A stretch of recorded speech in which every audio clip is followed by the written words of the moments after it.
ठीक है। तो आज हम लोग देखने वाले हैं हड़प्पा सभ्यता के बारे में। कल हम लोगों ने देखा प्रागैतिहासिक काल के बाद हम लोग आए थे नदी घाटी सभ्यता की तरफ, और आज का टॉपिक है जिसे हम लोग जानते हैं हड़प्पा सभ्यता।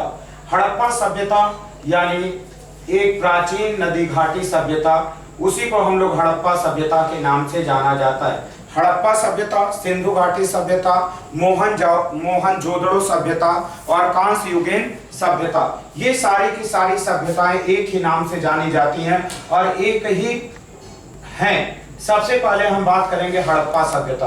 तो हड़प्पा सभ्यता को हड़प्पा सभ्यता, सिंधु नदी घाटी सभ्यता और कांस्य युगीन सभ्यता के नाम से जाना जाता है। इसे हड़प्पा सभ्यता इसलिए कहा जाता है क्योंकि हड़प्पा वह पहला गांव था जहां से इस सभ्यता के अवशेष मिले, इसीलिए इसे हम लोग हड़प्पा सभ्यता कहते हैं। हड़प्पा सभ्यता की जो खोज की गई थी 1921 में दयाराम साहनी ने हड़प्पा सभ्यता को खोजा था। सबसे पहले 1921 में दयाराम साहनी ने जॉन मार्शल के नेतृत्व में हड़प्पा सभ्यता की खोज की। उसके बाद जो है कि जॉन मार्शल के नेतृत्व में दयाराम साहनी ने इसकी खोज की। अगर हम बात करें तो हड़प्पा सभ्यता का जो आकार था, हड़प्पा सभ्यता का आकार त्रिभुजाकार था। हड़प्पा सभ्यता का आकार त्रिभुजाकार था। इसके पूर्व में आलमगीरपुर, हिंडा नदी, मेरठ, और इसके उत्तर में मांडा, चिनाब, जम्मू कश्मीर, और इसके दक्षिण की बात की जाए तो दक्षिणी किनारे पे दैमाबाद, प्रवरा नदी, महाराष्ट्र में बसा हुआ था, महाराष्ट्र। और इसके अगर पश्चिम क्षेत्र की बात की जाए तो बलूचिस्तान,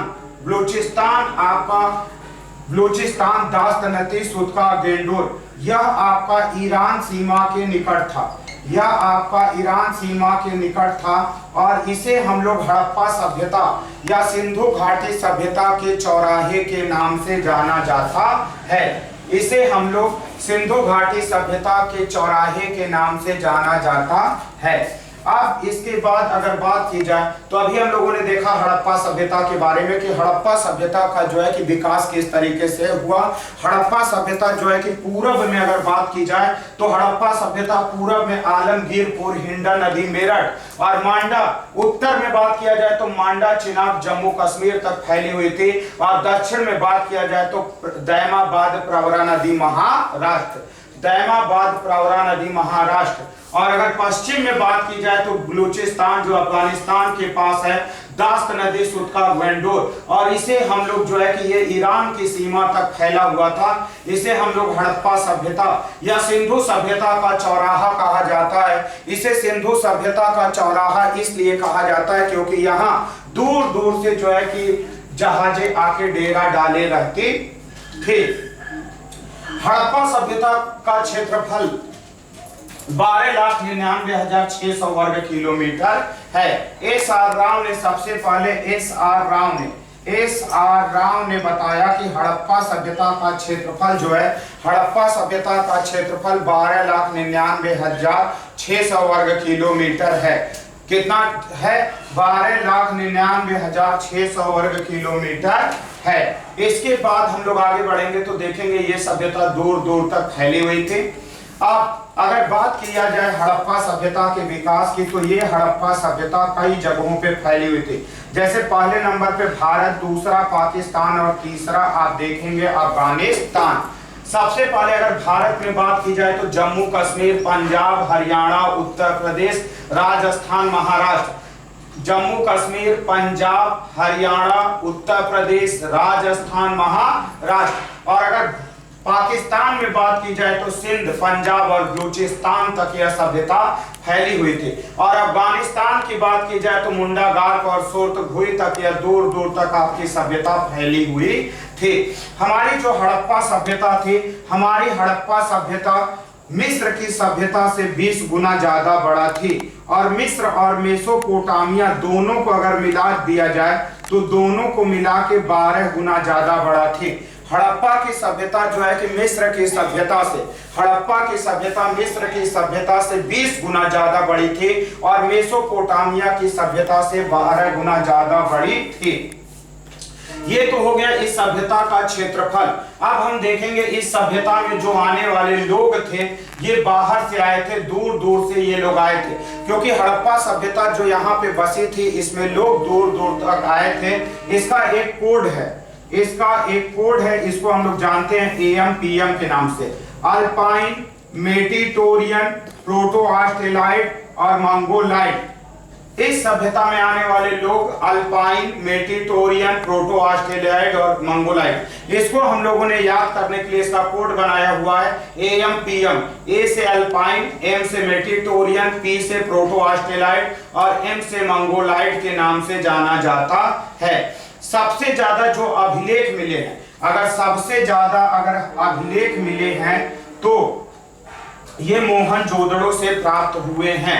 तो अभी हम लोगों ने देखा अल्पाइन, मेडिटेरियन, प्रोटो ऑस्ट्रेलाइड और मंगोलाइड, और जो सबसे ज्यादा इसमें पाए जाते हैं वह आपके पाए जाते हैं मेडिटेरियन। इस सभ्यता के निवासी, इस सभ्यता के मूल निवासी को हम लोग मेडिटेरियन के नाम से जाना जाता है। किस नाम से जाना जाता है? मेडिटेरियन या भूमध्य सागरी या काकेशियन। मेडिटेरियन, भूमध्य सागरी, काकेशियन सारे के सारे एक हैं। ये तो बात हो गई हमारा कि यहाँ जो आने वाले लोग थे। अगर पूछा जाएगा इस सभ्यता के मूल निवासी कौन थे, तो इस सभ्यता के जो मूल निवासी थे वह थे भूमध्य सागरी, काकेशियन के नाम से जाना जाता है। अब हड़प्पा सभ्यता के लोग पढ़े लिखे थे लेकिन इसको हम नहीं पढ़ सके, इसीलिए हड़प्पा सभ्यता को हम लोग आद्य ऐतिहासिक काल और वैदिक सभ्यता के अंतर्गत रखते हैं। मैंने पहले लेक्चर में अपने बताया था कि आद्य ऐतिहासिक काल का मतलब क्या होता है। आद्य ऐतिहासिक काल का मतलब होता है कि जिस काल का मनुष्य पढ़ना लिखना जानता था लेकिन जिसको हम नहीं पढ़ सके उसे हम आद्य ऐतिहासिक काल के अंतर्गत रखा जाता, क्योंकि हड़प्पा सभ्यता की जो लिपि थी, हड़प्पा सभ्यता की लिपि भाव चित्रात्मक लिपि थी। यानी इसमें जो है कि भावों के माध्यम से, जैसे हड़प्पा सभ्यता की लिपि का एक देखिए ये भाव चित्रात्मक लिपि थी जो चित्रों के माध्यम से प्रदान की गई थी। ये जो अभिलेख लिखे गए थे वह मृद भांडों पे लिखे गए थे, मृद खरोश या जो है कि सेल खड़ी की मुद्रा पे, मृद भांडों पे, ताम्र पट्टों पे लिखी गई थी। और यह जो लिपि थी यह खरोष्टी लिपि के अत्यधिक नजदीक थी। जैसे आप लोग अच्छी तरीके से जानते हैं खरोष्टी लिपि right to left, right to left, right to left, left to right, right to left और left to right, left to right. यह जो सभ्यता थी यह right to left, left to right, right to left, left to right लिखी गई थी। कौन सी सभ्यता आपकी right to left, left to right, right to left लिखी गई थी? आपकी आद्य ऐतिहासिक काल के अंतर्गत रखी गई थी। ये थी हमारी ये हमारी थी मोहनजोदड़ो या हड़प्पा सभ्यता की लिपि जो खरोष्टी लिपि के अत्यधिक नजदीक मिलती है। इसको हम लोग बुस्त्रोफेदल के नाम से जाना जाता है। अगर कोई पूछेगा, वेरी मोस्ट इंपॉर्टेंट, हमेशा एग्जाम में आने वाला ये क्वेश्चन है, तो इसको हम लोग बुस्त्रोफेदल के नाम से जाना जाता है। बुस्त्रोफेदल, कुछ विद्वानों ने इसको पढ़ने का दावा किया। सबसे पहले आपका आते हैं A.L. वार्डेल महोदय। A.L. वार्डेल महोदय, A.L. वार्डेल महोदय ने 1925 में दावा किया। A.L. वार्डेल महोदय ने 1925 में दावा किया कि मैंने इस सभ्यता को पढ़ लिया लेकिन वह इस सभ्यता को पढ़ नहीं पाया। अभी तक कोई भी इस सभ्यता को पढ़ नहीं पाया है, इस लिपि को। तो सबसे पहले इसको हम लोग जानते हैं बुस्त्रोफेदल के नाम से। दूसरा, कुछ विद्वानों ने कहा कि यह गोमूत्रिका शैली है। जिस तरीके से गाय पेशाब करती है, पहले तेज फिर धीरे, फिर तेज फिर धीरे। कुछ विद्वानों ने कहा कि यह गोमूत्रिका शैली है और कुछ विद्वानों का मानना था कि यह हलाव्रत, जिस तरीके से गांव में खेतों की जुताई की जाती है उसी तरीके से कुछ विद्वानों ने माना कि यह हलाव्रत शैली के अंतर्गत आता है। किसके अंतर्गत आता है? हलाव्रत शैली, हलाव्रत शैली के अंतर्गत। कुछ विद्वानों ने माना कि यह हलाव्रत शैली है और कुछ विद्वानों का मानना था कि यह सर्पिलाकार शैली है। कैसी शैली है? सर्पिलाकार। सर्पिलाकार का मतलब होता है जो सांप की तरह तीव्र गति से चलती है। तो कुछ विद्वानों का मानना था कि यह सर्पिलाकार शैली है, सर्पिलाकार शैली के नाम से जाना जाता था। जो सबसे बड़ी लिपि पाई गई है वह 10 अक्षरों की लिपि, 10 अक्षरों की सबसे बड़ी लिपि पाई गई है धौलावीरा में।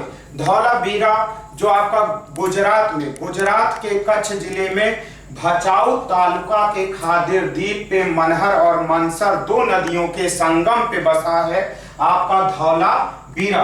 तो कुछ विद्वानों का कहना है कि जो सबसे बड़ी लिपि पाई गई है वह धौलावीरा से पाई गई है।